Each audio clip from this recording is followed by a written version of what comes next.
Bienvenue à toutes et à tous. On va laisser le temps aux gens de nous rejoindre.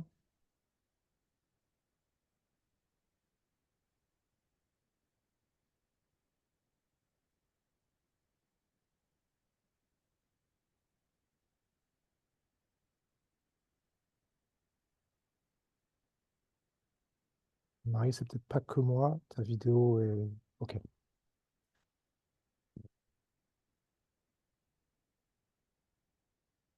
Bon, eh bien, je pense qu'on va pouvoir démarrer.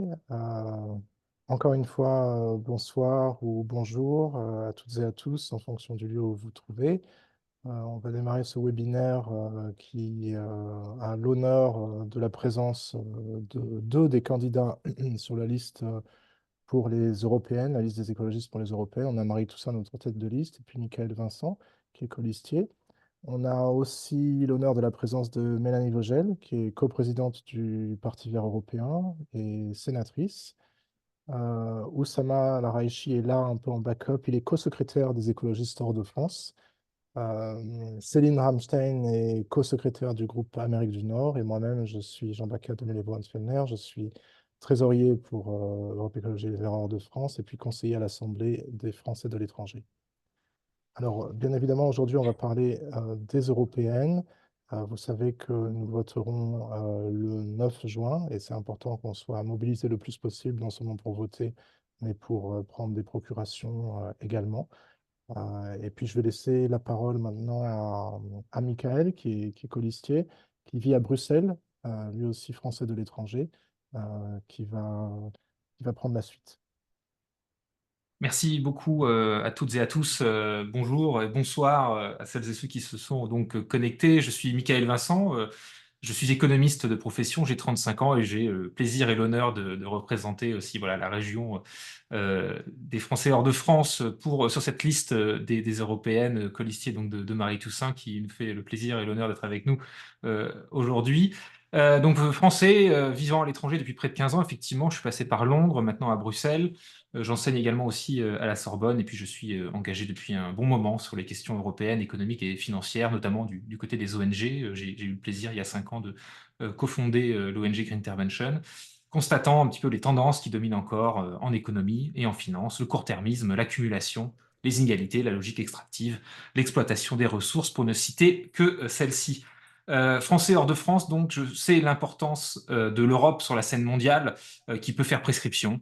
Comme ce qui est fait ici à Bruxelles, voilà, peut avoir un impact pour tous, et donc aussi pour les Français de l'étranger, pour le meilleur et pour le pire. D'ailleurs, parfois, j'en sais quelque chose, puisque j'étais à Londres quand le Brexit est arrivé, et d'ailleurs, le Brexit n'est pas innocent à mon départ vers Bruxelles.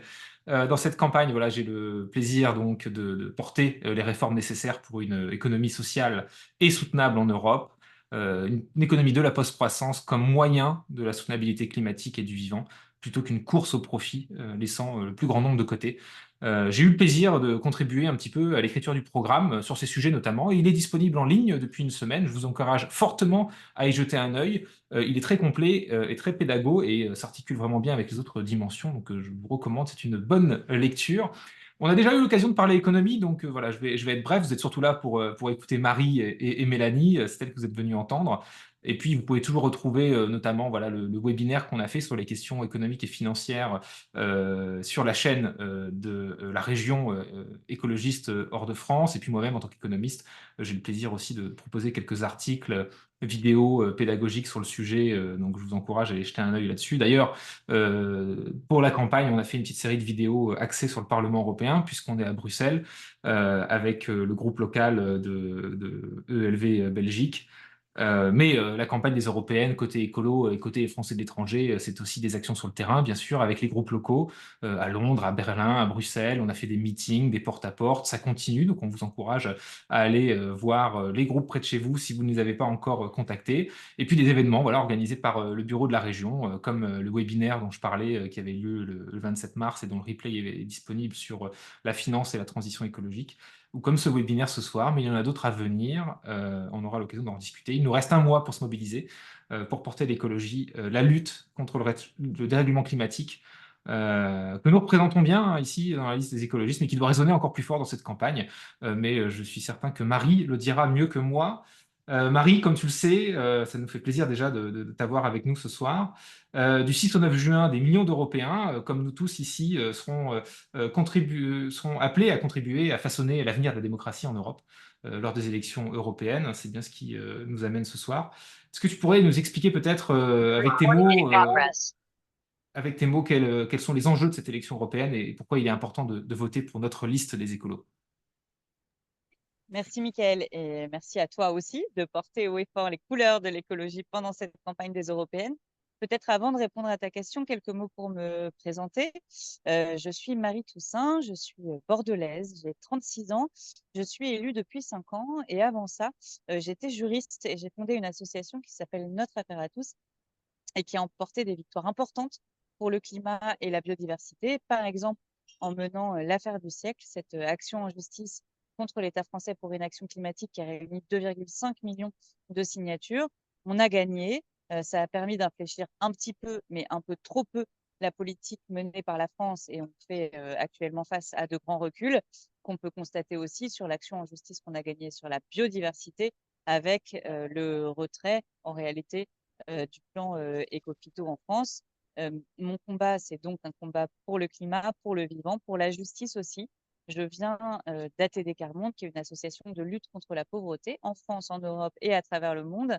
Et c'est quelque part le combat qui guide chacun de mes pas que de défendre l'égale dignité et le droit de chacune et chacun à pouvoir vivre dignement sur cette planète. Et c'est donc tout naturellement que mon combat s'est porté au niveau européen parce que l'Europe est la bonne échelle pour agir.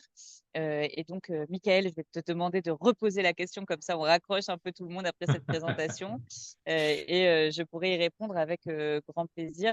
Je remercie aussi Oussama, Mélanie et tout le monde de l'organisation de ce temps d'échange. C'est absolument crucial pour moi de pouvoir avoir ce temps d'échange avec les Françaises et les Français de l'étranger un peu partout à travers le monde.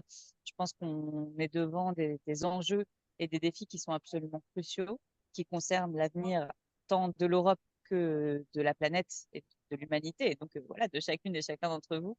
Et donc important qu'on puisse prendre le temps d'échanger sur cette question. Michael, vas-y. Non, non, mais te mets pas la pression, puisque la question était surtout là pour entendre dans tes propres mots un petit peu comment tu voyais les enjeux de cette élection et pourquoi il était important de voter pour les écologistes. Par ailleurs, voilà, les questions plus pièges, à mon avis, arriveront dans une seconde moitié, parce que vous savez qu'on l'a peut-être pas dit, mais après une intervention de la part de Marie et de Mélanie, bien évidemment, vous aurez tout le temps de poser vos questions grâce à la fonction de questions-réponses de Zoom. Et on se fera un plaisir de répondre tous les trois en tant que colistiers à vos questions. Pardon. Vas-y, Marie. Bon, bah merci. Je me mets pas la pression. C'était juste pour accrocher un peu tout le monde. Donc, l'Europe est effectivement la bonne échelle pour agir. Moi, je veux dire d'abord que, et Mélanie Vogel aura le temps, je pense, d'y revenir, l'Europe, c'est un enjeu crucial pour les écologistes. On a toujours été le parti le plus pro-européen, le parti le plus pro-fédéraliste. Ce que nous avons été, nous le sommes et nous le resterons. Nous avons été le premier parti, d'ailleurs, à se constituer au niveau européen, le plus cohérent aussi.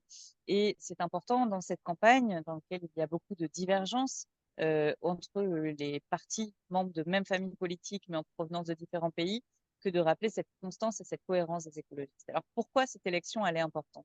Et pourquoi, d'ailleurs, je défends l'idée qu'elle est la plus importante peut-être pour les élections européennes, pour l'avenir de la planète de l'humanité depuis 30 ans? Eh bien, tout simplement parce qu'il y a 30 ans, l'Europe était face à un choix crucial. C'était la chute du mur de Berlin et il fallait nous poser la question d'est-ce que nous souhaitions ouvrir l'Union européenne, le projet européen, projet d'une terre des droits et libertés qui repose à la fois sur l'état de droit et la défense des droits humains, à tout un tas de nouveaux pays en provenance de l'Europe de l'Est qui souhaitaient se joindre à cette grande aventure de paix et de prospérité partagée qu'était l'Union européenne. Sauf que ce projet est aujourd'hui menacé par la montée des nationaux-populismes, de l'extrême droite, qu'on constate à travers le monde. Je pense que sur chacun de vos territoires, vous pouvez l'observer, mais aussi au sein de l'Union européenne, et j'y reviendrai, mais avec un projet qui vise à détruire les valeurs européennes, évidemment, et l'Europe de l'intérieur. Nous sommes aussi sous le coup, bien sûr, de l'attaque de Vladimir Poutine, d'impérialistes qui peuvent s'étendre à Xi Jinping, par exemple, qui veulent porter atteinte tant au projet européen et à sa force, sa potentielle force, en tout cas économique, et au projet européen en tant que tel, ce projet de démocratie, d'état de droit, de paix partagée. Ces élections sont aussi importantes parce qu'on vit partout à travers le monde, dans nos chairs, les effets du dérèglement climatique. Ce sont les confinements climatiques en Asie du Sud-Est, ce sont les centaines de morts en Tanzanie, au Kenya, liées aux inondations décuplées par le dérèglement climatique ces derniers jours. Au Brésil, évidemment, on compte aussi des centaines de morts. Et c'est aussi sur le territoire européen et hexagonal, ces inondations à répétition, ces feux de forêt, ces maladies chroniques, ces allergies, mais aussi ces cancers trop souvent mortels et de façon prématurée, qui touchent de façon croissante la population parce que nous n'avons pas su être à même de protéger notre environnement et que eh bien, nous faisons partie du vivant et que si nous voulons protéger l'humanité, nous devons prendre soin du vivant. C'est pourquoi je dis que c'est en danger, parce que aujourd'hui, sous l'influence de l'extrême droite, les droites ne cessent de porter atteinte à toutes les politiques de protection de l'environnement qui ont été patiemment élaborées, pas seulement dans ces dernières années avec le pacte vert, mais en réalité, dans les 10 à 20 dernières années, que ce soit les quelques petites mesurettes en fait, environnementales qu'il y avait dans la politique agricole commune, ou la démocratie environnementale, les aires marines et terrestres protégées, tout ça est sous le coup d'attaques puissantes de la part tant des lobbies que du Parti populaire européen, de la droite européenne, qui a appelé un moratoire sur les législations environnementales pour mieux cacher les grands reculs auxquels il voulait en réalité donner naissance, que les libéraux d'Emmanuel Macron qui ont appelé à une pause réglementaire environnementale européenne qu'on constate dans toutes les politiques qui sont menées, que ce soit en France ou au niveau européen. Évidemment, l'extrême droite qui a appelé à l'abrogation pure et simple du pacte vert et aussi, malheureusement, avec la complaisance, la complicité passive du groupe socialiste qui vote pour des mesures telles que les méga-camions à moitié pour les OGM, le retour de l'austérité en Europe qui entravera toute capacité d'investissement dans notre avenir ou encore ce fameux détricotage environnemental de la PAC. Et donc, que ce soit pour préserver le projet européen des attaques étrangères, pour préserver le projet européen des attaques de l'intérieur par les nationaux populistes ou pour sauver l'humanité des attaques que la coalition des droites veut porter à toutes les législations de protection du climat et de la nature, ces élections, elles sont absolument indispensables. Pour résumer en 2 mots, je dirais que le 9 juin se joue l'enjeu, la question qui est posée aux Européennes et aux Européens sur le territoire européen et à l'étranger, de savoir est-ce que c'est le pacte brun, l'alliance entre l'extrême droite et le climato-scepticisme, ou est-ce que c'est le pacte vert, la poursuite, voire l'accélération de la bifurcation écologique, une bifurcation écologique qui soit cette fois juste, parce qu'elle libère les capacités d'investissement et qu'elle crée les protections sociales dont nous avons besoin. C'est la raison pour laquelle nous portons le projet d'un État-providence écologique européen qui permettrait d'agir à la bonne échelle pour le climat comme pour la relocalisation de l'économie. Nous avons arraché ces dernières années des grandes victoires, le pacte vert, de nouveaux objectifs climatiques qui sont encore trop faibles, mais qui constituent quand même une avancée par rapport à ce qu'il y avait avant, la création d'un fonds social pour le climat, la lutte contre la déforestation à travers le monde qui peut vous concerner sur vos territoires, ou encore l'interdiction de l'exportation des invendus textiles. Là, je pense en particulier aux Chiliennes et aux Chiliens qui se retrouvent avec ces invendus textiles sur leur territoire, en particulier dans le désert de l'Atacama. Ces victoires, il faut aujourd'hui les protéger. Mais l'Europe, elle sert aussi à protéger les intérêts des Françaises et des Français d'étrangers que vous êtes. En particulier quand vous vivez à l'étranger, par exemple en Chine, pour ne citer que la Chine, mais aussi en Afrique, en Amérique, que ce soit latine ou du Nord, l'Union européenne est aussi le bon niveau pour réguler l'économie mondialisée et pour défendre les droits de chacune et de chacun face à des régimes qui sont parfois des régimes dictatoriaux. C'est en agissant depuis l'Union européenne, en agissant en Européens, en tant que bloc, que nous sommes à même de faire face à ces grandes puissances économiques qui s'organisent à travers le monde, parfois en portant un projet contraire aux valeurs qui ont fondé l'Union européenne, un projet de paix et de prospérité partagée qu'il faut sans cesse renouveler, pour lequel il faut sans cesse se battre face au retour de la guerre, mais aussi à l'explosion de la précarité, que ce soit sur le territoire européen ou à travers la planète. Et puis, je vous l'ai dit, le dernier enjeu pour tout le monde, je crois, c'est de se battre contre l'extrême droite. Et je crois, oui, que l'Europe est le bon endroit où nous pouvons instaurer et garantir des solidarités importantes, les droits des femmes, et je pense à Mélanie, en inscrivant le droit à l'avortement dans la Charte des droits fondamentaux de l'Union européenne pour protéger les femmes à Malte, les femmes en Pologne, les femmes en Hongrie, qui peuvent rêver d'avoir accès à ce droit à l'avortement, mais aussi donner le là, donner le ton à travers la planète pour nous protéger évidemment des reculs des droits des personnes LGBTQIA+, de la transphobie, de l'homophobie, tout avec des mesures qu'on peut mettre en place dans l'Union européenne et qui peuvent là aussi servir quelque part de boussole pour le reste du monde, donner espoir, mener une diplomatie qui aille avec la défense de ses droits, une diplomatie féministe, et puis pour préserver l'état de droit. Et je crois que si on regarde tant du côté de l'Iran ou de l'Afghanistan, que si on regarde du côté du Brésil, qui fut un temps celui de Bolsonaro, de l'Argentine de Javier Milei, de l'Inde et de tant d'autres États, eh bien, le fait que l'Europe réussisse à rester un espace démocratique, un espace qui respecte l'état de droit, malgré tous les défis et les difficultés qui sont les nôtres aujourd'hui, est un enjeu absolument crucial et majeur.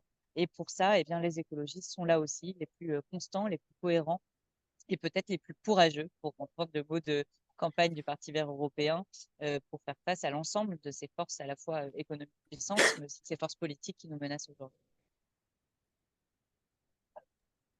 Merci beaucoup Marie. Je pense que ça donne effectivement une bonne idée effectivement des enjeux de l'élection et des points importants qui différencient le vote écologiste des autres.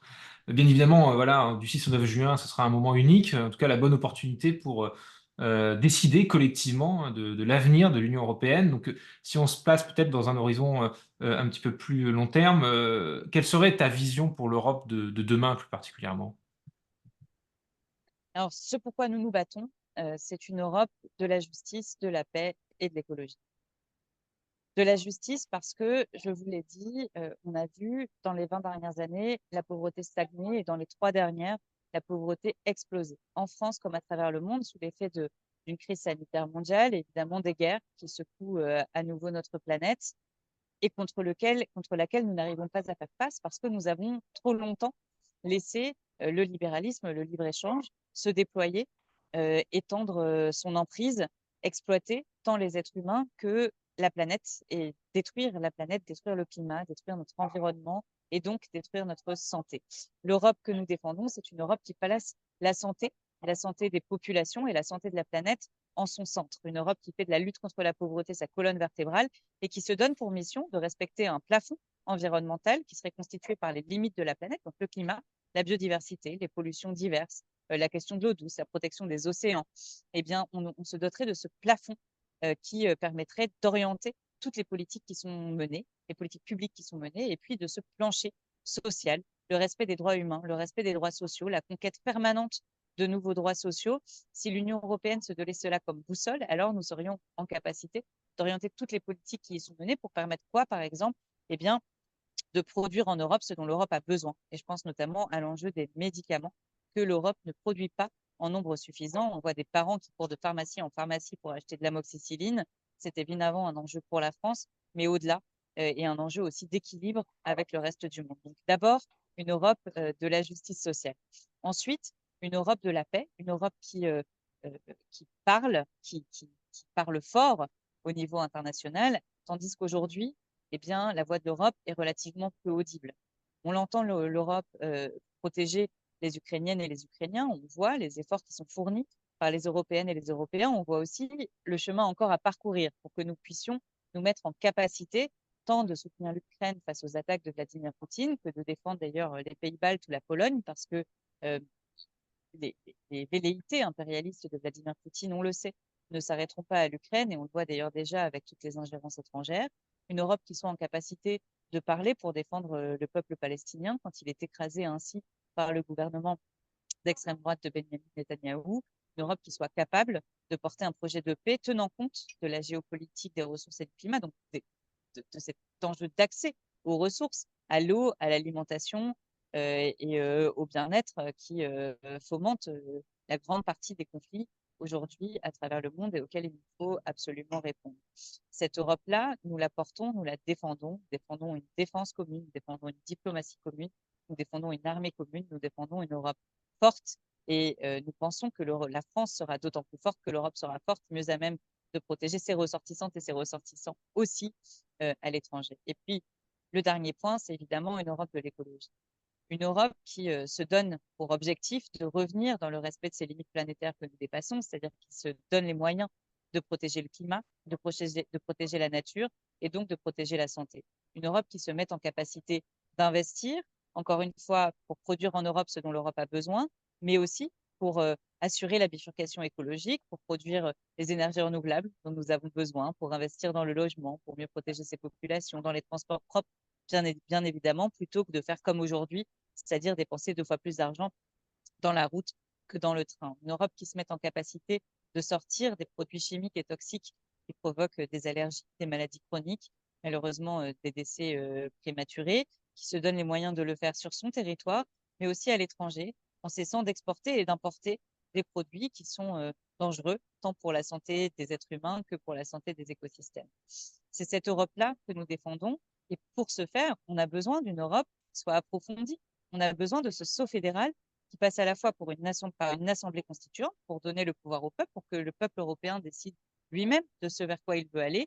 Nous avons la conviction profonde, parce que ça a été aussi porté dans le cadre des conventions citoyennes qui ont été tenues sur l'Europe ces dernières années, que cette Europe-là, elle serait plus démocratique, plus respectueuse de l'état de droit, plus respectueuse des droits humains, qu'elle serait aussi plus écologique et plus juste, parce que ce sont les préoccupations et les volontés des citoyennes et des citoyens européens. Cette Europe approfondie, ce sceau fédéral, il reposerait aussi évidemment sur une union fiscale, monétaire, bancaire, économique, beaucoup plus approfondie, beaucoup plus coordonnée. L'Europe doit se donner les moyens de son action à travers, par exemple, des ressources propres, et nous proposons, dans le respect des principes précédemment cités, que cette fiscalité repose évidemment sur les plus pollueurs et sur les plus riches pour pouvoir aider à investir dans notre avenir pour l'intérêt général et le bien commun. Donc voilà, une Europe plus forte pour pouvoir mieux défendre la paix, la justice et l'écologie. Merci beaucoup, Marie. Tu restes avec nous, bien évidemment, aussi pour la partie questions-réponses qui va venir. Mais avant ça, je voulais profiter aussi d'avoir Mélanie avec nous. Bonsoir Mélanie, alors sénatrice évidemment des représentants des Français de l'étranger, mais aussi la présidente du Parti Vert européen. C'est d'abord là-dessus que je voulais t'interroger. Comme tu le sais, hein, début février a eu lieu le congrès du parti et qui a consacré Je donc sais. oui, oui, oui, voilà, bien évidemment. Et donc, qui ont consacré comme Spitzenkandidat le binôme donc de l'allemande Terry Reinke et du néerlandais Bas Écoute pour mener la campagne jusqu'aux élections de juin. Donc, en tant que coprésidente, est-ce que tu peux nous présenter un petit peu la stratégie du PVE pour ces élections? Oui, alors en quelques mots, ça va être difficile, mais je vais faire de mon mieux. D'abord, bonsoir à toutes et à tous. Ça fait plaisir de vous voir aussi nombreuses et nombreux ce soir. Et voilà, vous êtes habitués, enfin, vous me connaissez sans doute davantage par ma fonction de sénatrice qui vous représente très fièrement au Sénat. Mais c'est vrai que j'ai une autre casquette, une casquette qui pèse lourd en ce moment, qui est la coprésidence du Parti vert européen. Je veux d'abord en dire quelques mots. Les écologistes, depuis que nous existons comme force politique, nous avons toujours été de manière consubstantielle, identitaire, profondément européen. Parce que depuis les débuts de la formation d'écologie politique, il y a toujours eu cette conscience chez les écologistes, à la fois du besoin d'une solidarité transfrontalière, mais aussi du fait que l'écologie dans un seul pays n'avait aucun sens et que c'était l'Europe, au moins l'Europe, qui était l'échelon nécessaire pour mener les politiques publiques qui doivent nous permettre de faire la transition et aussi le cadre nécessaire pour pouvoir avoir la paix sur le continent que nous avons eu depuis déjà plus de 70 ans. Donc, il y a toujours eu, chez les écologistes, un aspect pro-européen très, très fort et c'est pour ça qu'on a été parmi les premiers à se fédérer au niveau européen. D'abord, une fédération des écologistes européens et puis ensuite un parti quand ça a été légalement possible. Ça fait une vingtaine d'années, mais ça fait 40 ans qu'on existe comme famille européenne. Les écologistes français ont fait partie des membres fondateurs de cette famille politique. Donc, je veux dire quelques mots. On est près d'une cinquantaine de partis verts en Europe, pas que au sein de l'Union européenne. On a aussi des partis écologistes en Ukraine, au Royaume-Uni, en Géorgie, etc. On est une famille, Marie l'a dit tout à l'heure, et je pense que c'est important de le répéter, très unis sur le fond des positions. Je crois que vraiment ne pas exagérer en disant que nous sommes la force politique au niveau européen la plus unie. Et c'est pour ça que dans cette élection, c'est tellement important d'avoir conscience du fait que, bien sûr, vous allez toutes et toutes voter, peut-être dans vos pays, peut-être pour la liste en France, mais partout où vous votez, le vote écologiste, c'est un vote pour le même projet. Et ça, c'est extrêmement important parce que aucun autre parti politique européen ne peut dire la même chose. Quand vous voyez distance qu'il peut y avoir au sein des autres familles politiques européennes entre ce que disent les Espagnols, les Allemands, les Suédois, etc. Quand vous regardez la famille écologiste européenne, on est vraiment très unis et c'est un vote de confiance parce que vous savez que où vous votiez, quand vous mettez un bulletin vert dans l'urne, vous savez ce qui va se passer ensuite au Parlement européen. Pour ce qui est de la campagne, évidemment, on a fait l'analyse qui est parfaitement cohérente avec ce qu'a dit Marie tout à l'heure, de la gravité et au fond, de l'importance du moment de bascule dans lequel on peut être aujourd'hui avec ces élections. Et c'est pour ça que je rejoins tout à fait ce qu'a dit Marie tout à l'heure. Je crois que c'est les élections les plus importantes, en tout cas que moi, j'ai jamais vécues depuis que je peux voter, et sans doute les plus importantes qu'on vivra de notre vie aujourd'hui, parce que ces élections-là vont déterminer de la capacité ou non de l'Europe de prendre le chemin d'un monde vivable. C'est bête à dire, mais c'est aussi simple que ça. On n'a pas 50 ans pour faire les politiques publiques qu'il faut faire pour sauver le climat, pour sauver la démocratie, pour sauver la justice sociale. On ne peut pas dire à la biodiversité, aux écosystèmes, écoutez, on a un problème, l'extrême droite est élevée en France, est-ce que vous pourriez patienter 10 ou 15 ans avant qu'on résolve nos problèmes? Ben non, on ne peut pas en fait. On est dans un moment où c'est maintenant qu'il faut agir, et dans un moment où, alors qu'en 2019, on avait eu cet élan porté par la jeunesse, grâce à la jeunesse, et c'est pour ça que je veux aussi envoyer un message à tous les jeunes qui sont pas sûrs encore d'aller voter le 9 juin. Vous avez fait l'histoire en 2019. En 2019, ce sont les jeunes qui ont permis la vague verte, et grâce à la vague verte, il y a eu le pacte vert. Et grâce au pacte vert, on a amorcé la transition. Ce sont les jeunes qui sont allés voter en 2019, qui se sont dit, on est allé dans la rue, et ben maintenant on va aussi aller dans les urnes. C'est un pouvoir immense et ça a eu un impact. Le sujet, c'est qu'aujourd'hui, on est dans un moment où tout peut basculer parce que, alors qu'il y avait eu cet élan en 2019, on voit aujourd'hui à la fois la droite, les libéraux rejoindre et parfois s'allier et parfois voter avec et parfois avoir une stratégie commune avec l'extrême droite contre le pacte vert qui est devenu voilà, le bouc émissaire de tous les problèmes du monde absolu, contre le climat, donc contre la justice sociale et contre en fait l'idéal du projet européen, la démocratie elle-même. Pendant très longtemps, on a eu une extrême droite en Europe qui faisait campagne sur quitter l'Europe, arrêter l'Europe. On voulait le Frexit, le Brexit, machin, etc. Aujourd'hui, c'est plus ça leur projet, hein. Le projet des extrêmes droites, c'est de détruire l'Europe de l'intérieur. C'est de s'allier avec ceux qui sont à côté d'eux pour démanteler tout ce qu'on a construit depuis 75 ans. Et donc, c'est un moment extrêmement important où tout est possible. Et je veux vraiment aussi répéter ça, il y a un grand danger, mais il y a aussi un magnifique possible devant nous. On a beaucoup à perdre, mais on a beaucoup à gagner. Et en fait, rien n'est fait. Tout peut arriver. Et les Espagnols et les Polonais nous l'ont montré. En se mobilisant, en fait, on peut gagner. Alors, c'est dans ce contexte-là, parce qu'on voit à la fois l'importance, tout ce qu'on peut réussir ensemble, mais aussi tout ce qu'on risque de perdre, que, comme disait Marie, le Parti vert européen a décidé de faire campagne sur le thème du courage. Parce qu'on s'est dit, on n'est pas naïf. Être courageux, c'est pas être naïf et c'est pas ne pas voir le danger. C'est considérer rationnellement qu'il y a quelque chose qui est plus important que le danger. Et ce quelque chose, c'est la possibilité qu'on a comme société démocratique et libre de construire un monde dans lequel chacune et chacun puisse vivre sur une planète en bonne santé, s'occuper de ses enfants s'il en a, ne pas avoir d'enfants s'il n'en veut pas, et vivre avec des droits et des libertés fondamentales égales partout.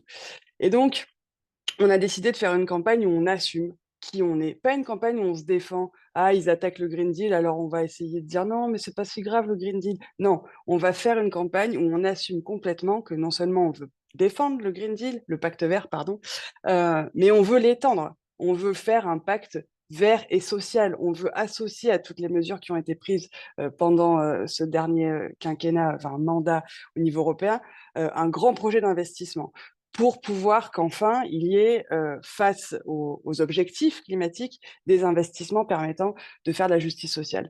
On ne veut pas juste défendre, protéger les libertés fondamentales et empêcher qu'elles soient attaquées. Non, on veut les faire progresser, on veut aller plus loin. C'est pour ça qu'on veut une Europe fédérale, une Europe qui ait vraiment la capacité de légiférer sur nos droits publics et sur nos libertés fondamentales, une Europe dans laquelle une majorité démocratique au Parlement européen puisse permettre aux Hongroises et aux Hongrois de vivre dans une démocratie, même quand Viktor Orban n'est pas d'accord. Et une Europe qui ne fasse pas que essayer d'arrêter Vladimir Poutine, mais qui investissent dans la transition, parce que c'est aussi une question de paix. Je crois que le moment de l'attaque de la Russie en Ukraine a mis en évidence que la transition écologique, c'était pas qu'une question, c'est une question de climat, c'est une question de biodiversité, etc. Mais c'est pas que ça, c'est aussi une question de sécurité et de protection de nos valeurs et de la démocratie. Et c'est pour ça qu'il faut une Europe qui soit capable d'agir sur la scène internationale, qui soit forte, qui ait une défense commune, qui ait une politique étrangère et de sécurité commune, et qui soit plus bloquée dans ses vétos, dans le chantage d'Orban, etc., etc. Et donc, tu le disais, on a adopté à Lyon un programme pour ces élections européennes qui est très ambitieux, qui nous unit. Je rappelle qu'il a été adopté à 99%. Donc, je ne vous raconte pas des salades quand je vous dis qu'on est très unis, mais en plus, c'est un vrai programme. C'est-à-dire que celles et ceux qui ont du temps pour faire ça, et en plus, ça ne va pas prendre beaucoup de temps. Je vous conseille vraiment d'aller voir les programmes des autres partis politiques européens. Ça fait quelques pages, il n'y a pas grand-chose dedans. On se dit vraiment, mais mon Dieu, mais si c'était eux qui avaient, qu'est-ce qu'ils vont faire? Et ce qui est marquant, c'est que c'est pas qu'ils n'ont pas d'idée, en fait. C'est pas ça. C'est qu'ils sont pas d'accord entre eux, en fait. Alors que quand vous comparez ce que disent les écologistes européens, et c'est un programme qui a été construit pendant plus d'un an, avec beaucoup de chercheurs, avec des experts, avec la société civile, on voit bien qu'on a un programme complet, solide, et que si on arrivait à la tête de la Commission européenne, ben, on saurait quoi faire pendant 5 ans. Donc voilà, dans ce programme, et je finis rapidement, il y a 3 axes importants. Le premier, c'est la question du lien intrinsèque entre la transition écologique et la justice sociale. Les écologistes n'ont jamais considéré que la justice sociale était un accessoire de la transition verte, au service de la transition verte. C'est exactement l'inverse. La raison pour laquelle nous voulons faire la transition écologique, c'est parce que c'est la seule manière d'avoir la justice sociale. La crise climatique, c'est une crise qui en premier fait payer le prix aux plus vulnérables, et c'est pour elles et pour eux qu'on veut mettre en œuvre notre projet. La deuxième chose, c'est d'assumer parfaitement d'être fédéraliste. On est la seule famille politique européenne à écrire dans notre programme commun que nous sommes fédéralistes. Et le troisième axe très important, c'est par notre position extrêmement forte sur les dictatures extérieures, de faire front absolument à l'extrême droite. Une petite dernière chose, nous avons eu en 2019 une vague verte qui a été très centrée sur le nord et l'ouest de l'Europe. Et mon travail aussi, comme coprésidente du Parti vert européen, c'est de développer l'écologie politique au sud et à l'est de l'Europe. Et d'ailleurs, je vous parle là maintenant depuis Bucarest, où j'espère et je pense que ce sera possible, que nous arriverons à élire pour la première fois de l'histoire de l'écologie politique européenne un député européen écologiste en Roumanie. Une des missions depuis ce quinquennat, ça a été de faire progresser l'écologie à l'est et au sud de l'Europe. Et je crois que le 9 juin, nous allons engranger des victoires et s'élargir géographiquement. Et ce sera la base pour construire évidemment plus largement.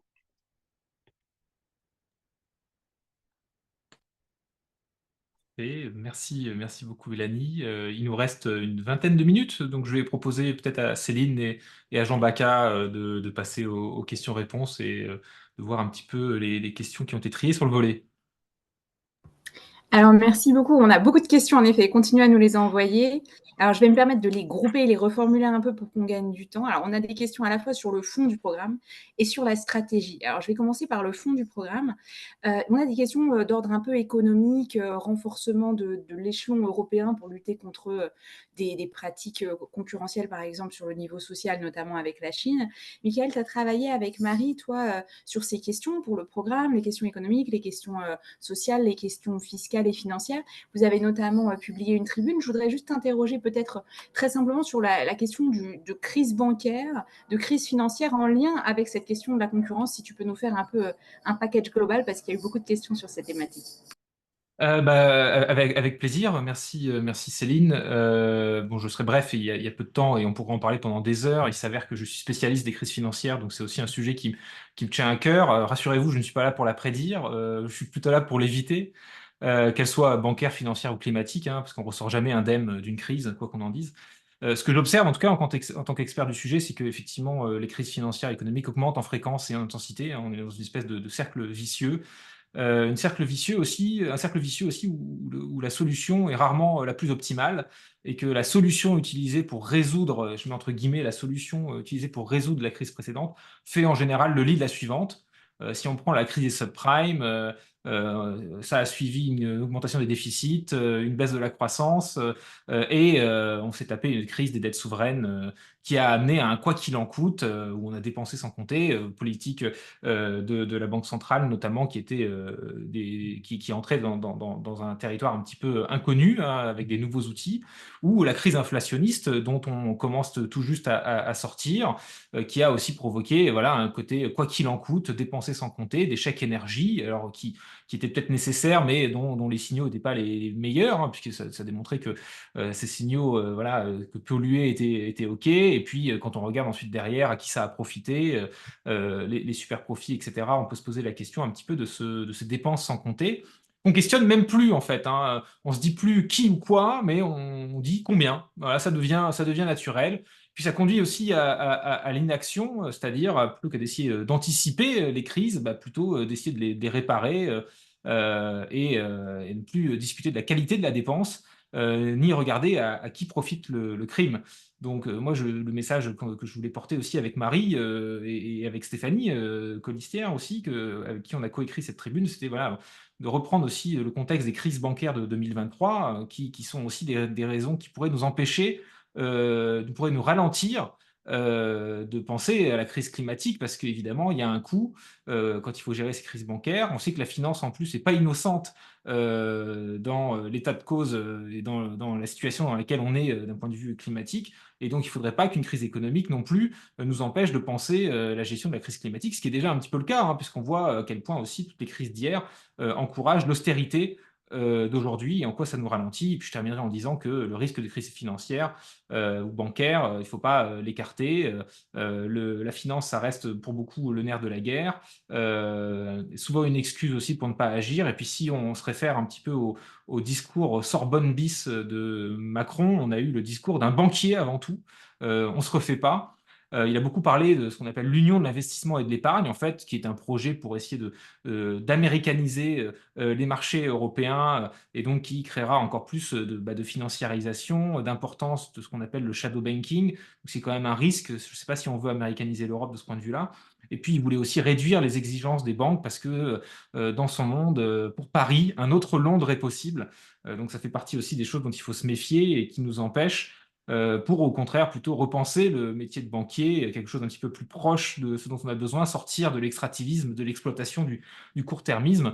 Nous aussi, en tant que Français de l'étranger, on aimerait bien voilà, repenser un petit peu la fonction de bien public, de service public aussi de la fonction bancaire, pouvoir avoir accès à un compte qui soit sûr et partout dans le monde, par exemple. Mais en tout cas, le message que je voulais faire passer, c'était peut-être voilà, d'une approche plus qualitative que quantitative, où on dépense sans compter, et d'éviter cette régulation et cette habitude d'être en réaction et d'être plutôt dans l'anticipation, parce qu'avec la crise climatique, il y a des points de non-retour, etc. Et donc éviter, bien évidemment, cette habitude un peu feignante finalement qu'on a pris d'essayer de réparer les pots cassés plutôt que d'anticiper et effectivement clairement sur la cause écologique comme sur la cause climatique, ça ne serait pas au niveau. Donc c'était un petit peu aussi l'esprit de ça. Mais pour tout le reste, voilà, je vous renvoie déjà à la tribune elle-même et au programme pour voir un petit peu les détails aussi des propositions financières et économiques. Merci Mickaël. Et peut-être sur l'angle social, Marie, on a une question à la fois comment positionner l'Europe donc face à la Chine et face à cette espèce de dumping social vers le bas, et aussi une question sur un peu la même problématique par rapport à l'agriculture, comment protéger l'Europe en maintenant la qualité de ce qu'on y produit. Je sais qu'on a des agriculteurs sur la liste, donc je te laisse nous en parler.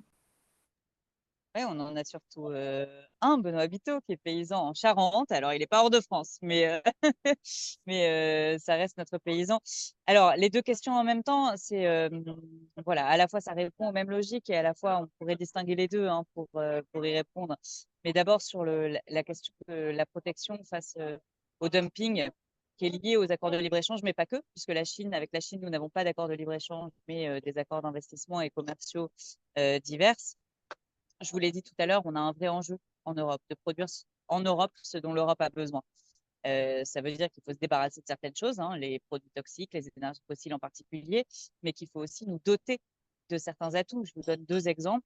On a perdu 50% de l'emploi dans le textile pendant les dernières décennies, sans parler de la sidérurgie, et on importe 60 à 80% des substances et principes actifs qui sont à l'origine de nos médicaments de Chine et d'Inde. Donc, on a besoin de changer ça pour que les Européennes et les Européens puissent disposer de ce dont ils et elles ont besoin, simplement pour des raisons de subsistance. Donc, pour faire ça, on a besoin de trois choses. Un protectionnisme. Et donc, ça vaut aussi pour l'agriculture, donc j'y reviendrai pas. Mais un protectionnisme que nous souhaitons vert et social. On a réussi à force d'années de travail, à arracher la mise en place d'une taxe carbone aux frontières de l'Europe, qui concerne moins de 50% des secteurs de l'industrie aujourd'hui. On a besoin de l'étendre. On a besoin de l'étendre aux autres produits toxiques, comme par exemple les polluants éternels. On a aussi besoin que ce protectionnisme tienne compte des salaires souvent indignes et indécents, qui sont les réalités des conditions de travail à l'extérieur de nos frontières. C'est bon pour l'Europe et c'est bon aussi pour faire ce fameux effet levier sur les conditions sociales et environnementales de travail à l'extérieur de nos frontières. Donc, du protectionnisme vert, première chose. Deuxièmement, de l'investissement. Et pour ça, désolé, mais on a besoin de tourner le dos à l'austérité que l'Europe a remis en place. Pourquoi? Parce que le pacte de stabilité budgétaire, tel qu'il a été remis en place par les conservateurs, les libéraux et les socialistes, entrave toute capacité d'investissement dans la bifurcation écologique de nos économies, mais crée aussi, de facto, une impossibilité de mener ensemble les politiques d'écologie et de justice dont on a besoin. Pourquoi? Eh bien, parce que les États membres qui oseront s'endetter ou dépenser dans la transition écologique auront à couper sur les dépenses de protection sociale, d'éducation, de santé, de fonctionnement, et que ça, ce n'est pas possible pour les écologistes. Donc, on a besoin de changer ces critères-là et de revenir sur la remise en place de cette politique d'austérité. C'est absolument indispensable. Pour vous donner un chiffre, on a besoin, pour tenir nos objectifs climatiques, sans même parler des produits toxiques ou de la relocalisation de l'économie, de 260 milliards d'euros en plus d'argent public investi pour pouvoir tenir tout simplement nos objectifs climatiques. C'est colossal. C'est de la bonne dette parce qu'elle prépare notre avenir. Il faut le faire de façon responsable. Et c'est exactement ce que nous proposons en lien avec ce qu'a souligné Mickaël tout à l'heure. Et puis, troisièmement, on a besoin de passer d'une économie qui détruit à une économie qui répare. Pour ça, il y a plusieurs leviers. La commande publique, évidemment, avec un Buy Green and European Act, ou encore le fait de baisser la TVA sur les produits qui sont faits en Europe et bons pour la santé. Ça permet aussi, ça permet de défendre le pouvoir d'achat et ça permet de soutenir toutes ces entreprises, tous ces entrepreneurs qui aujourd'hui essayent de défendre une économie de la vertu, quand encore aujourd'hui on a une forme de primo-vice avec des profits colossaux qui peuvent être effectués sur le dos de la planète et des travailleurs et des travailleuses et des droits humains. Donc c'est tout ça. Et puis pour l'agriculture, on a besoin d'une PAC plus verte, plus juste, qui fonctionne à l'actif, c'est-à-dire à l'emploi plutôt qu'à l'hectare, qui rémunère les bonnes pratiques écologiques, qui soutiennent les paysans bio. C'est ce que Benoît Biteau, qui est notre 6e de liste, raconte en permanence. On a besoin d'outils de régulation des prix, on a besoin de ce protectionnisme, de sortir des accords de libre-échange et de contenir les marges de l'agro-industrie. Mais on a aussi besoin d'investir pour accompagner les paysannes et les paysans qui le souhaitent, et ils le souhaitent très majoritairement aujourd'hui, à pouvoir changer de pratique. Aujourd'hui, ce que nous disent les paysannes et les paysans, c'est qu'ils n'ont tout simplement pas les revenus qui leur permettent d'opérer cette transition, de sortir des pesticides, par exemple, ou de sortir des engrais chimiques. On a besoin de leur garantir une visibilité sur les revenus à 3 ans. On a besoin d'investissements publics pour changer de tracteur, pour changer d'entrepôt, pour se former à de nouvelles pratiques. Pour l'instant, les paysannes et les paysans sont seuls, isolés, avec des revenus de misère, alors qu'ils travaillent du matin au soir et du soir au matin pour nous nourrir. Et c'est absolument indispensable que de les accompagner dans cette transformation écologique. Et puis, on a besoin de nouvelles protections sociales. Et on voit à quel point les inondations, les feux de forêt, les floraisons précoces accompagnées de gelées qui viennent détruire les récoltes, les mettent évidemment en difficulté. Donc, on a besoin d'inventer les protections sociales du 21e siècle dans l'ère du dérèglement climatique. Voilà, donc j'ai été un peu rapide, un peu dense, mais c'est parce que les questions étaient, le requéraient. Merci beaucoup, Marie. On a beaucoup de questions. Alors, continuez à être rapide et dense parce que sinon, on ne pourra pas répondre à tout le monde. Je vais passer à une question de stratégie qui revient beaucoup. Pour le dire très rapidement, d'une part, pourquoi n'êtes-vous pas allié avec le PS? Et d'autre part, plusieurs personnes mentionnent qu'elles sont choquées par la violence en politique, les invectives et la montée de l'extrême droite. Et elles vous demandent qu'est-ce que vous proposez pour faire face à ça. Peut-être je Rapide et peux... dense. Ouais. Tu veux y aller, Mélanie? Tu peux faire un premier jet. Vas-y. Vas-y. Ok, bon, ça, alors...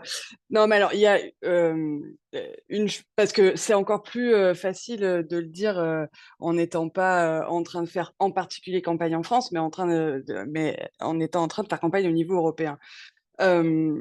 Moi, j'ai beaucoup de respect pour le projet de la social-démocratie, qui est un projet qui a eu une importance dans l'histoire de la gauche européenne, etc. Et qui est un projet avec lequel nous avons des lignes de convergence sur certains sujets. Et d'ailleurs, on travaille avec les sociodémocrates très régulièrement sur un certain nombre de sujets. La question, ce n'est pas le même projet que le projet des écologistes, c'est un projet différent. Marie a beaucoup parlé d'austérité, elle a raison. On ne pourra pas faire la transition écologique avec les règles budgétaires que l'on s'est nous-mêmes mis en votant à la dernière plénière au Parlement européen pour les nouvelles règles budgétaires qui sont en fait une nouvelle cure d'austérité. Et ça, les sociodémocrates l'ont voté.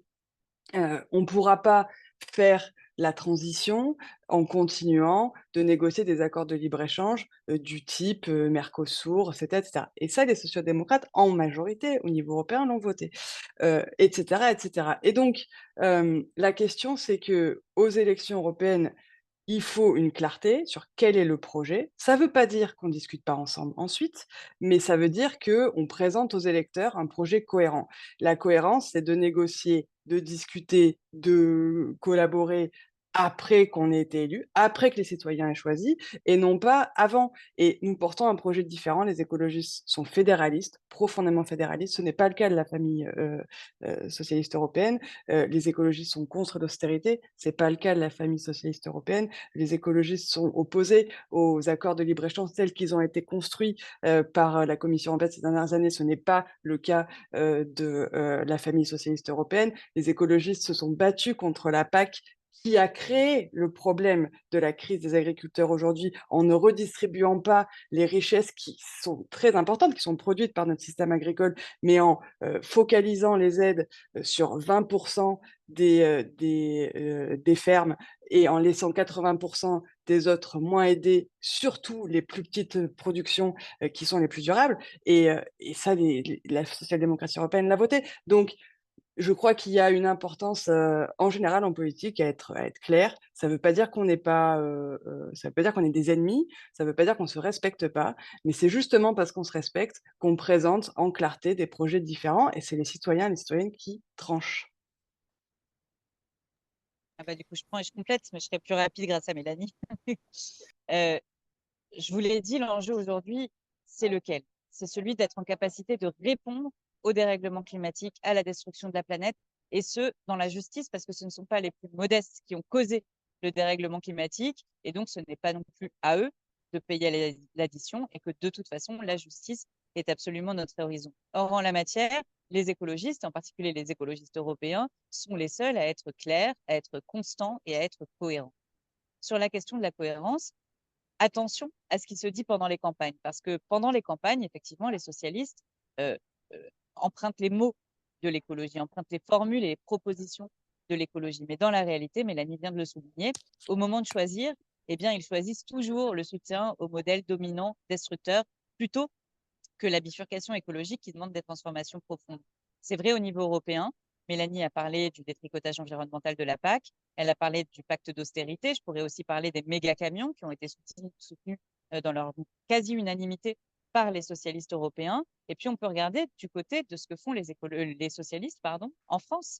Le soutien invétéré à la pêche industrielle contre la pêche artisanale et la pêche des territoires en Bretagne, jusqu'à aller importer des poissons depuis le port d'Oman.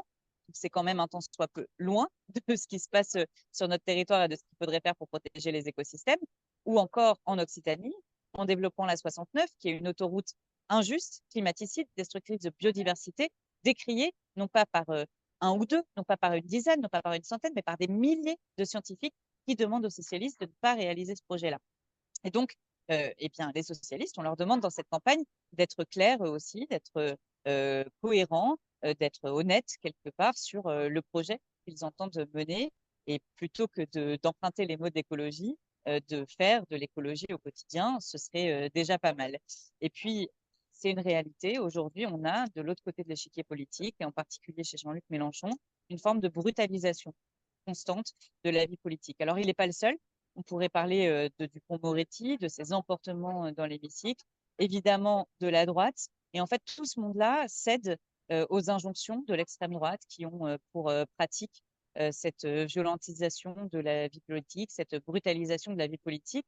Et au moment même où l'extrême droite, représentée en tout cas en France par le Rassemblement national, se dédiabolise, s'adoucit, change de pratique, mais aussi de termes et de façon de mener leurs invectives et le débat politique, eh bien, un certain nombre d'autres partis rentrent dans ce piège qui, je crois, est vraiment un piège, quelque part une faute morale. Et moi, je crois qu'a fortiori entre les gauches, on a ce besoin de réaffirmer un pacte de non-agression, la nécessité que nous avons de construire l'avenir ensemble, mais que ça nécessite qu'on ne soit pas dans l'invective pour l'invective, la brutalisation pour la brutalisation, le chaos par le chaos.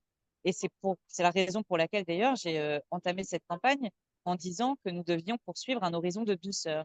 Un horizon de douceur à la fois comme horizon pour les citoyennes et les citoyens, pour prendre soin des plus vulnérables de nos écosystèmes et de notre santé, mais aussi un horizon de douceur pour refuser cette brutalisation, cette violentisation de la vie politique qui est en cours actuellement et contre laquelle nous devons résister parce que je crois qu'au fond, la réalité, c'est qu'elle ne fait que nourrir les flots d'extrême droite. Et donc, nous portons cette campagne en essayant de tenir bon sur ces enjeux à la fois de clarté, de cohérence, mais aussi cet horizon de douceur.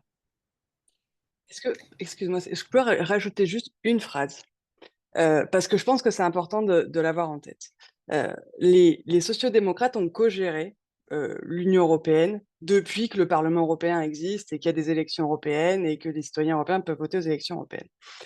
Les élections, c'est aussi un moment où les citoyens et les citoyennes envoient des messages sur ce qu'ils et elles veulent. La seule fois, l'unique fois où au niveau du continent européen, il y a eu un moment de réalisation qu'il fallait faire une transition et que le continent devait s'adapter, ça a été le moment où il y a eu un vote vert important aux élections européennes, parce que ça a été un message citoyen de dire on veut de l'action climatique. C'est uniquement parce que les gens sont allés voter en 2019 pour les verts qu'il y a eu de l'action climatique. Et donc, si vous voulez ça, si vous voulez qu'on fasse la transition écologique, si vous voulez qu'on construise une Europe fédérale, si vous voulez qu'on défende l'Ukraine, il y a un vote qui permet de le faire à coup sûr. Ça a marché la dernière fois, ça remarchera cette fois-là, c'est le vote vert. Merci. Eh bien, voilà une phrase qui résume beaucoup d'éléments. Merci beaucoup, Mélanie. Alors, je vais revenir parce que je crois que tu peux rester quelques minutes de plus avec nous alors que Marie va devoir nous quitter sur les problématiques propres aux Français de l'étranger dans une seconde. Mais Marie, avant que tu nous quittes, tu as parlé des problématiques que met en avant l'extrême droite. On a des questions sur notre position sur le droit d'asile et l'immigration et aussi sur la façon dont on peut lutter contre ce sentiment anti-étranger qui se développe en France, évidemment, mais du coup aussi à l'international. Et nous qui sommes du coup les étrangers dans les pays où nous vivons, comment lutter contre ça ? Peut-être que vous auriez plus à m'en dire que l'inverse. Et ça pourrait être intéressant aussi de me dire, voilà, comment vous vivez ça. On n'a pas nécessairement le temps ce soir, mais voilà, pour toutes celles et tous ceux qui ont envie de me témoigner et de me partager de ce qu'ils et elles vivent et voilà, de ce à quoi ils et elles font face, je pense que c'est important. J'ai vu aussi, Céline, excuse-moi, mais qu'il y avait une question sur l'Iran à laquelle j'aimerais répondre. Donc, si je peux essayer de répondre aux deux. Parce que lors de la dernière session plénière du Parlement européen en avril, il y a une résolution qui a été présentée sur la situation au Proche et au Moyen-Orient et les échanges de bombes, en fait, de missiles, de drones qui avaient été conduits entre les différents États sur le niveau local. Et donc, comme j'ai vu une inquiétude de la part d'une des personnes dans les questions qui avaient été exprimées, je tiens absolument à la rassurer. Les écologistes ont toujours été du côté tant des femmes afghanes que des femmes iraniennes, que des étudiantes et des étudiants afghans et iraniens dans la défense de la démocratie, de la paix, de l'action pour le climat et de tout ce qui fait notre socle de valeurs communs. J'ai d'ailleurs moi-même commencé cette campagne lors de mon premier discours, une fois investi en tant que tête de liste pour ces élections européennes, par rendre hommage et par envoyer tout mon soutien à ces femmes, y compris en Iran, à ces étudiantes et ces étudiants qui, au péril de leur vie, se battent pour défendre leurs droits, leur liberté, dans un contexte qui est éminemment difficile. Nous battrons toujours contre les régimes des mollahs. Voilà. Et je veux le dire clairement, nous nous battrons toujours contre le régime des mollahs. Cette résolution, elle a été manipulée notamment par l'extrême droite, qui a essayé de faire dire que les écologistes et la gauche étaient contre, étaient pour en fait le soutien au régime des mollahs. Cette résolution ne parlait pas de cela. Elle ne portait pas sur la nature du régime iranien, ni sur les politiques qu'elle menait, ni à l'intérieur, ni même en réalité à l'extérieur de ses frontières. Elle portait sur les échanges de drones, de missiles, de bombes qui avaient eu lieu entre Israël, la Syrie, l'Iran.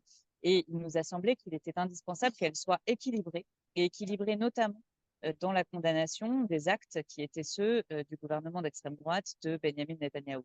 On voit depuis hier que le Hamas a accepté la trêve, que Benjamin Netanyahou poursuit ses attaques sur Rafah.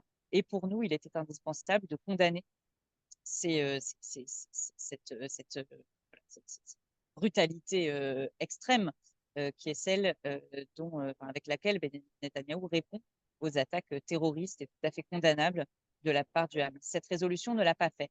Elle ne faisait pas cela, elle était déséquilibrée et pour cette raison, nous ne l'avons pas soutenue. Mais soyez-en certains et certaines, nous continuerons à nous battre contre le régime des mollahs en soutien aux femmes iraniennes, aux étudiantes et aux étudiants iraniens, à tous les démocrates iraniens qui se battent pour se défendre et encore une fois, trop souvent au péril de leur vie. Céline, tu m'as aussi posé une autre question qui était celle des questions migratoires.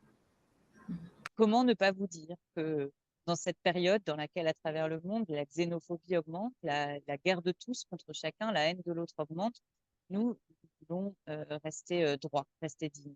Et je pense que là aussi, je rebondis sur ce que disait Mélanie auparavant, les écologistes ont toujours été clairs. Nous n'avons jamais bougé d'une semelle pour dire qu'il était de notre responsabilité que de traiter avec dignité tout être humain qui pourrait arriver sur nos frontières. Alors, c'est peut-être difficile de le rappeler aujourd'hui, mais l'Europe s'est construite sur le refus des traitements dégradants infligés à d'autres êtres humains. Elle s'est construite en même temps que se construisait la Convention de Genève sur le droit d'asile pour protéger toutes celles et tous ceux qui fuient les persécutions politiques, la misère ou toutes les violations des droits humains qui pouvaient arriver à travers le monde. Aujourd'hui, l'Europe accueille principalement des réfugiés d'Afghanistan, des réfugiés de Syrie, des réfugiés d'Ukraine, et nous souhaitons tenir bon sur ces enjeux de l'accueil des demandeurs et des demandeuses d'asile. La question migratoire, c'est effectivement une autre question, une question dont nous souhaiterions qu'elle soit traitée au niveau européen. Elle l'est aujourd'hui seulement au niveau des États membres, mais ce que nous refusons d'abord et avant tout, c'est la xénophobie rampante, la xénophobie qui progresse. On n'est pas délinquant, on n'est pas flemmard, on ne pèse pas sur la société parce que nous venons, parce que nous sommes nés quelque part. Ce n'est pas vrai. Et face à l'extrême droite qui ne cesse de brandir des faits divers pour mieux stigmatiser les étrangères et les étrangers, nous devons aussi brandir des faits divers de toutes ces étrangères et ces étrangers qui ont construit la France, qui ont construit l'Europe. C'est une absolue nécessité. Est-ce que nous devons travailler à modifier les politiques qui sont mises en œuvre? Bien sûr, nous avons d'ailleurs voté contre le pacte Asile et Migration, ce qui justifie cela. Nous voulons défendre donc la dignité de chaque être humain, nous voulons défendre les droits des enfants, avec un pacte qui autorise à enfermer des enfants dans des prisons, à les ficher dès l'âge de 6 ans. Nous voulons garantir le droit d'asile, nous voulons travailler à des politiques de co-développement parce que l'Union européenne, par sa politique commerciale, pille aujourd'hui les ressources halieutiques et agricoles des pays des Sud, qu'ils sont frappés en premier lieu par le dérèglement climatique et que nous devons nous acquitter d'une façon ou d'une autre de la dette climatique que nous avons à leur égard. Nous voulons aussi une politique européenne qui travaille sur l'intégration parce qu'on a vu dans l'accueil des réfugiés ukrainiennes et ukrainiens que quand ils avaient disposé d'un travail, d'un logement, en fait, ça se passait bien. Que d'ailleurs, ils exprimaient l'envie, le souhait de rentrer chez eux et que c'est ce que nous souhaitons pour tout le monde, en fait, cette capacité aussi de rentrer chez soi une fois qu'on a acquis la capacité, la sécurité économique, sociale suffisante pour pouvoir le faire. Voilà. Un grand merci Céline et à toutes et à tous pour cet échange ce soir. Et n'hésitez pas encore une fois à me transmettre à la fois vos témoignages, vos questions, vos préoccupations, vos propositions. Je compte vraiment sur vous le 9 juin. On ne pourra le répéter assez. C'est vraiment une élection cruciale, tant pour l'avenir de l'Europe que pour l'avenir de nos droits et que pour l'avenir de la planète et donc de l'humanité. Merci beaucoup Marie. Et nous, sur le continent américain, ce sera le 8 en raison du décalage horaire. Donc, notez bien les différentes dates selon la zone où vous êtes. Merci Marie. Alors, on a beaucoup de questions. Je sais que tu dois y aller, donc t'inquiète pas si tu dois nous quitter. On ne va pas dépasser de plus que quelques minutes. Mais Mélanie, je voudrais te poser une question sur quel type d'élus on est, nous, les écologistes, quel type d'élus seront les futurs eurodéputés ou ceux qui y repartent. En particulier, avec une question sur l'arrestation de la vice-présidente du Parlement qui a été arrêtée pour avoir reçu des valises pleines de billets du Qatar. Je lis la question telle quelle. Quelles mesures ont été prises pour limiter la corruption des élus européens, faciliter les contrôles et redonner de la crédibilité à l'institution? Et si tu peux aussi peut-être faire le lien avec le rôle du Parlement européen dans le monde et dans l'Europe, on a des questions sur est-ce que ça va remplacer les parlements nationaux et des questions aussi sur serait-il possible d'avoir des consulats européens pour agir en européen à travers le monde. Voilà, je sais que ça fait beaucoup de questions, mais je voulais être sûre de les représenter. Et puis après, on conclura. S'il y a d'autres questions, posez-les sur les réseaux sociaux, on vous y répondra. Merci beaucoup. Je suis désolée, je vais faire très rapidement parce que j'ai un autre engagement et que je ne peux pas être en retard. Et par ailleurs, je déteste être en retard. Mais donc, le Qatar Gate. Oui, alors, les écologistes, depuis qu'on a réussi à former un groupe, on s'est toujours battu pour avoir des règles éthiques plus importantes, à la fois sur l'encadrement des lobbyistes, y compris quand ils font du lobbying pour des puissances étrangères, ce qui aujourd'hui n'est pas considéré comme du lobbying au Parlement européen. Aujourd'hui, c'est les lobbyistes, ce qu'on définit comme lobbyiste, c'est quand vous représentez des intérêts privés. Or, on avait été les premiers, notamment au moment où on voyait qu'on avait beaucoup de lobbying caché de l'Arabie Saoudite et du Qatar, qui prétendaient passer par des cabinets de conseil qui en fait représentaient leurs intérêts et le masquaient. On avait été les premiers à dire c'est un problème démocratique et il faut que on encadre aussi cette ingérence-là. Depuis qu'il y a eu le Qatargate, pour être franche, il n'y a pas eu de révolution au Parlement européen. Il y a eu quelques mesures qui ont été prises qui globalement vont dans le bon sens, mais qui sont très loin de ce qu'on devrait faire, pour avoir une démocratie parfaite. Cela dit, je dirais quand même une chose importante, c'est que, en France non plus, hein, moi je suis élue au niveau national. Franchement, on a beaucoup d'améliorations à faire, sur la question, de l'éthique, de la transparence, et du contrôle des lobbies et de l'ingérence étrangère. Et je pense qu'au-delà de tout ce qu'on a toujours porté sur le renforcement des règles, sur, l'interdiction des revenus, extérieurs, sur, la transparence des rendez-vous et cetera, sur le fait d'avoir un parquet européen qui soit, qui ait plus de compétences et qui puisse enquêter sur ces questions, qui sont des questions transnationales par définition et aujourd'hui c'est plus compliqué parce qu'il y a pas assez de compétences et de moyens pour que ce soit fait au niveau européen. On a un sujet qui est un sujet démocratique, c'est qu'on a un espace public européen qui est poussif, en fait et le résultat, c'est que, les parlementaires nationaux, moi, pour être très franche, je trouve que, par rapport à quand je travaillais au Parlement européen, les règles au Sénat, eh ben franchement, c'est pas grand-chose, quoi. À part sur la question, de l'utilisation de nos enveloppes budgétaires, ce qui est très bien, sur la question, du lien avec les lobbies, sur la question de la transparence de nos rendez-vous, sur la question de qui, nous envoie des amendements et cetera, c'est beaucoup moins contrôlé qu'au Parlement européen. La grande différence, c'est qu'en France, les journalistes s'intéressent à ces questions-là. Ils s'intéressent à ce que font les parlementaires. Ils vont chercher au niveau européen, comme on a moins, d'espace public, comme les journalistes s'y intéressent moins, comme les rédactions nationales s'y intéressent moins, et ben, c'est toujours, plus compliqué d'avoir, une vigilance citoyenne et donc il y a vraiment un lien entre, ces affaires et puis la construction d'un véritable espace public européen. La deuxième question sur oui, j'avais vu cette question, je l'aime bien. Est-ce qu'une Europe fédérale, ça va supprimer les parlements nationaux? Eh ben non, c'est l'inverse absolu. Le fédéralisme, c'est l'idée qu'il y a un équilibre entre les entités fédérées, qui sont aujourd'hui les États, et l'entité fédérale et un partage des compétences et des ressources en fonction de ce qui est le plus intelligent. Par exemple, on les écologistes, ça fait des années qu'on dit: «La santé, ça devrait être une compétence européenne» parce que par définition, les virus, ils circulent, les médicaments, il faut qu'on les produise et qu'on les échange et cetera.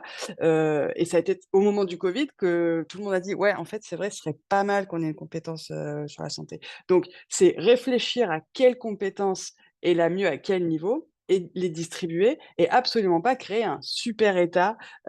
C'est souvent la perception que peuvent avoir les Français, parce qu'on vit dans un système très centralisé, qu'une Europe fédérale, ce serait un méga État. Mais quand vous parlez à des Allemands qui ont l'habitude de vivre dans un État fédéral, une fédération européenne, au contraire, c'est une démocratie où il y a un partage des pouvoirs et au contraire, de forts pouvoirs au niveau des entités fédérées, mais la capacité sur certains sujets clés, et notamment sur la politique étrangère, notamment sur la politique fiscale, notamment sur la politique sociale, la capacité du niveau fédéral à décider, et en particulier sur la question des droits et des libertés publiques, c'est clé parce qu'en fait, aujourd'hui, le fait qu'on ne soit pas dans un État fédéral produit le fait que, on a donné des droits de veto à des États. Alors un coup, c'est le Luxembourg qui veut pas faire, la justice fiscale, un coup, c'est Orban qui veut pas, soutenir, l'Ukraine et qui nous fait du chantage, un coup, c'est et cetera et cetera, et en fait, ça nous handicape pour mener les politiques qu'il faut. Et la troisième question, Le consulat. absolument. Oui, oui, oui, absolument. Alors il y a une forme déjà, de coopération entre les représentations, diplomatiques européennes et parfois des pays où, il y a des consulats qui sont désignés comme pouvant recueillir les ressortissants d'autres pays européens qui n'ont pas de consulat, et les ambassades, la protection diplomatique également. Mais effectivement, et c'est lié à la question d'une Europe fédérale, si vous prenez un État fédéral, par exemple l'Allemagne, eh ben, les Allemands, qu'ils soient de Bavière, du Bade-Wurtemberg, blabla, et ben, ils vont à l'ambassade, au consulat d'Allemagne. Et ben, ce serait la même chose avec une Europe fédérale. Tout citoyen européen aurait droit à être protégé, représenté, pris en charge par la représentation diplomatique européenne. Eh ben, merci infiniment, Mélanie, d'être restée si tard. Merci à toutes et à tous de nous avoir suivis jusque 10 minutes après l'heure prévue. N'oubliez pas de nous suivre sur les réseaux sociaux. Suivez en particulier nos 3 candidats ici présents. Et puis, surtout, mobilisez, votez et faites voter le 9 juin et pour le reste du monde et le 8 juin pour le continent américain, pour que on ait à nouveau une belle victoire écologiste lors de ces européennes. Merci tout le monde et bonne soirée. Bonne journée. Merci. Merci, bonne soirée.